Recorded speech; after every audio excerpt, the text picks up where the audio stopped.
I'm Blake, a professional innovator and designer in pursuit of the invisible smart home.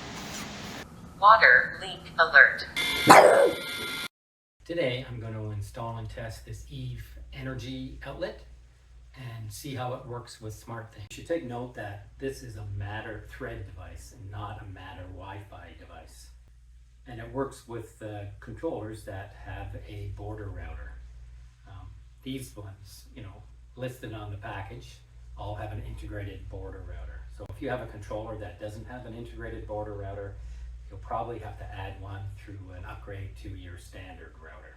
I'm also going to talk a bit about how it relates to the invisible smart home. What's the difference between using a smart plug and a smart socket? And I'll show you some good applications for a smart outlet.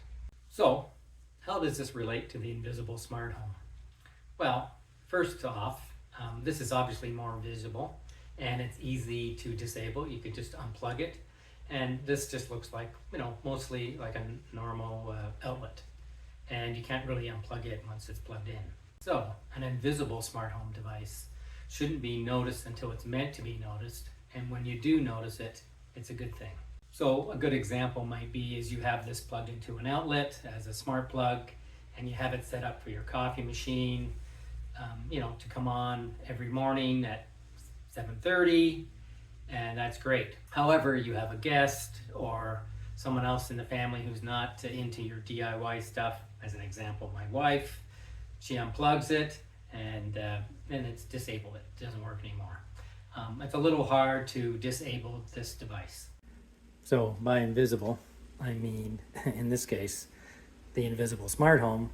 My wife won't even know I've made this change, and it'll still do all the things I want it to.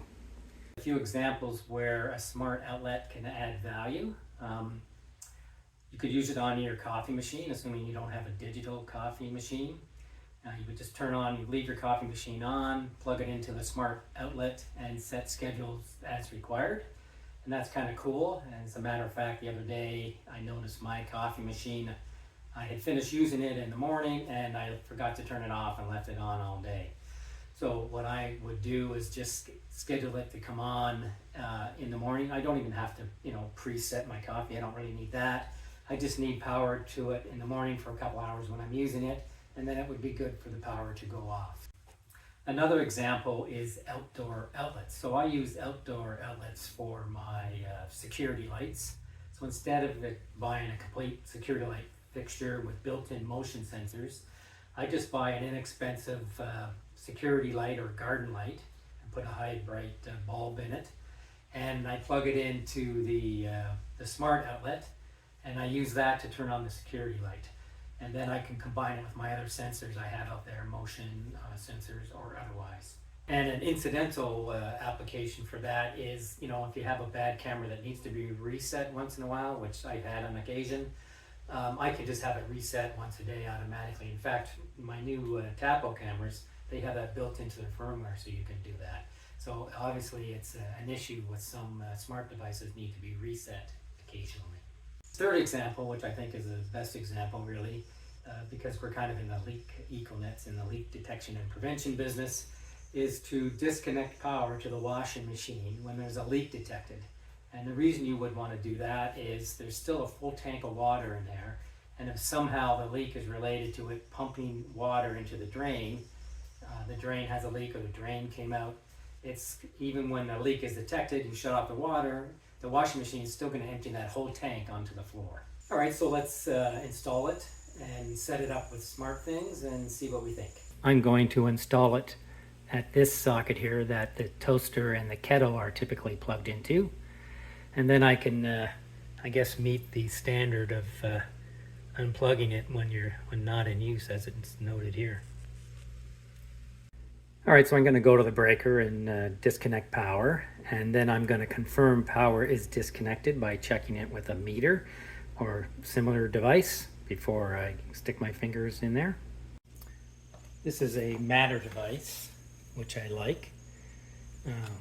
Because it's compatible with most controllers that support Matter, of course, Google, Amazon, SmartThings, Home Assistant, Habitat, and so on. But what I don't like, I mean, this is a dual, it has two sockets and they're both matter controllable. Unfortunately, I'm pretty sure when I pair it with SmartThings, I'm only going to get one socket, and I probably won't get the power metering option, but we'll find out when I do that. And that's a problem that Z-Wave and Zigbee devices have as well. So they follow the standard, they design a switch or an outlet or whatever that's Z-Wave, Zigbee, or Matter compatible. But then the manufacturer of this maybe adds a few more features, like in this case, the second socket, or maybe with a door sensor, they add temperature or light or something else, so you have two or three things. So the manufacturer's environment, as in in this case it's Eve Energy, with their app you can see both outlets and the power metering options. But with SmartThings, you're only going to see one outlet. Over time, that will change. People like SmartThings and others will write a device handler that sees the whole thing. But it doesn't just happen out of the box, right away. Usually it takes, months or a year or two before a device like this would work with SmartThings and see both outlets and the power metering feature. All right, let's get to it.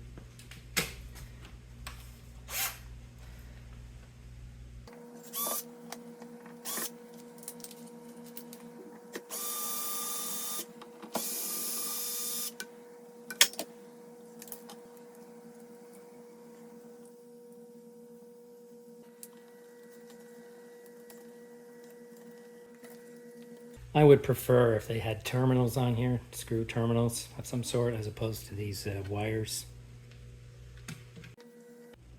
All right, now let's test it and pair it before I tuck it back in there. And because the tucking back in is going to be the hard part, or a little bit hard, I guess, with these extra lengths of these cables. All right, so as soon as I powered it up, my phone asked me to go through the pairing process, and I'm going to do that after. But I got it tucked in there fine, and let's now snap on this cover. All right. It has the button for each socket. All right, let's go through the pairing process and see what happens. Don't forget you need access to the barcode as part of the pairing process, so don't cover up that barcode until you've completed pairing it. All right, so I've paired it with SmartThings, and at first it just showed up the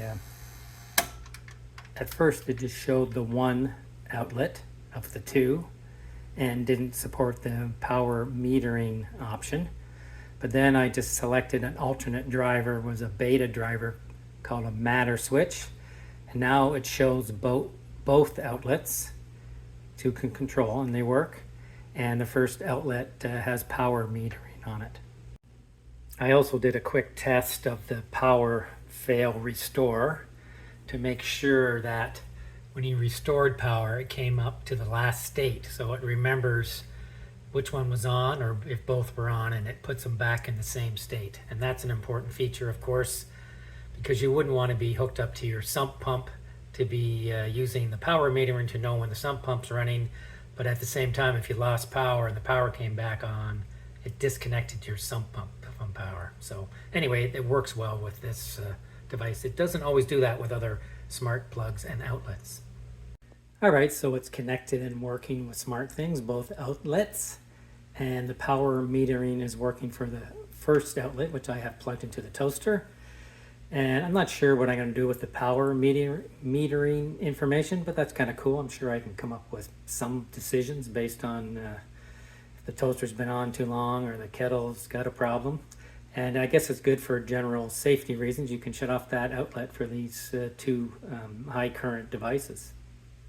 All right, so I was pleasantly surprised that it worked with SmartThings, not just with a single outlet, but with the dual outlet, and also supported the power metering on the first outlet. I did have to change the driver in SmartThings, so that's kind of cool. This Matter device paired very easily. It basically just showed up when I went to SmartThings and went through the pairing process. I had to scan the QR code. That's cool. Now I got a device hooked up to my toaster and kettle, that I can turn off and on for safety reasons. And I'm going to try to figure out what I can do with that power metering information. There must be something cool I can do.